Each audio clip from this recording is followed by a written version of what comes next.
antes, Eric, que era sobre como vocês consideram a lei brasileira. Ah, Que a gente estava se falando. é boa, se não é boa. Não, na verdade, porque assim, com todas essas particularidades que podem existir, de você precisar de um advogado, por exemplo, precisar se especializar em alguma coisa e essa coisa ela é talvez necessariamente excludente das outras,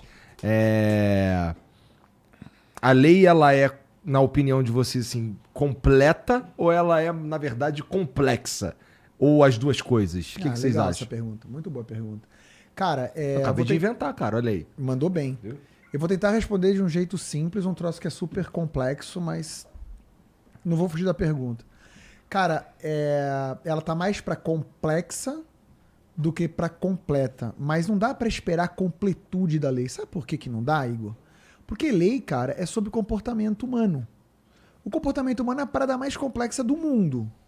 Então, talvez a ideia de querer fazer da lei algo completo torne a lei complexa. Então, a gente tem uma super produção legislativa no Brasil, super no sentido de supertrofiada, hipertrofiada. E mesmo assim, muitas vezes a lei não é respeitada, a lei não é aplicada e tal. Então, eu vou dar um exemplo para tentar ser mais claro. Depois, não sei se a Lu vai concordar. Eu posso fazer dezenas de artigos de lei num código de trânsito, como aliás a gente fez, né? Para dizer assim, ó, porra, todo mundo tem que andar 60 por hora, não pode não dar seta, não pode fechar o sinal. Eu convido quem não é do Rio de Janeiro para dar um rolê.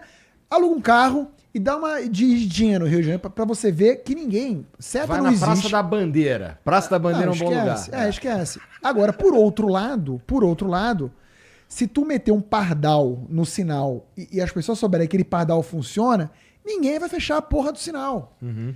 Ninguém vai fechar. Então, assim, aí você precisa de quantos artigos para isso? Talvez um, né? Olha, não pode... Acabou. Entende? E um artigo falando que aplica uma multa se a pessoa atravessar. Então é muito mais sobre como criar os incentivos para as pessoas respeitarem a lei do que ficar, desculpa o termo, cagando uma caralhada de artigo, imaginando que essa verborragia legislativa vai funcionar para alguma coisa. Que no fim não é isso, né? Não é sobre isso. E quanto mais a gente produz leis e tal, eu tenho a sensação que mais buracos a gente vai criando. Tem uma desculpa também que é importante. Por exemplo, a sociedade tem uma demanda, os caras vão lá e mudam e criam uma lei. Então, isso acontece direto no crime. Queria te ouvir. No crime, tem alguma coisa que está na moda. Aí vão lá e criam uma lei. Mas já tinha uma lei que, se fosse aplicada, inibiria aquela conduta.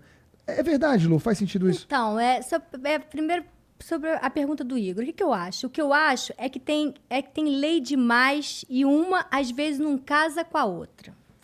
Então, isso acontece e a gente tem que fazer uma ginástica enorme para aplicar aquilo que está ali. Então, para começo de conversa, eu acho que assim como eu passo por capacitação, os meus funcionários passam por capacitação, deveria haver uma capacitação para quem faz as leis. Porque o cara que está ali foi eleito, ele nunca fez lei. Então, não é possível entender de todo o ordenamento jurídico. Então, deveria haver uma especialização e uma capacitação para as pessoas que são eleitas saberem exatamente o que elas estão fazendo. Isso melhoraria muito, né? Porque muitas vezes a gente pega artigos que se chocam uns com os outros, né? Muitas vezes a gente pega dois sistemas concomitantemente em vigor. E isso, para o juiz, complica a vida pra caramba, né? E outra coisa que o Eric falou e que eu acho muito interessante é o papo de que o direito, ele regula o comportamento humano. Então, é impossível prever todas as situações. Então, o que eu observo na minha área é que eu pego um direito essencialmente machista. O direito é masculino. O direito foi feito essencialmente por homens e para homens. Quando você vai estudar na faculdade, tem o papo do homem médio. Tem a mulher média.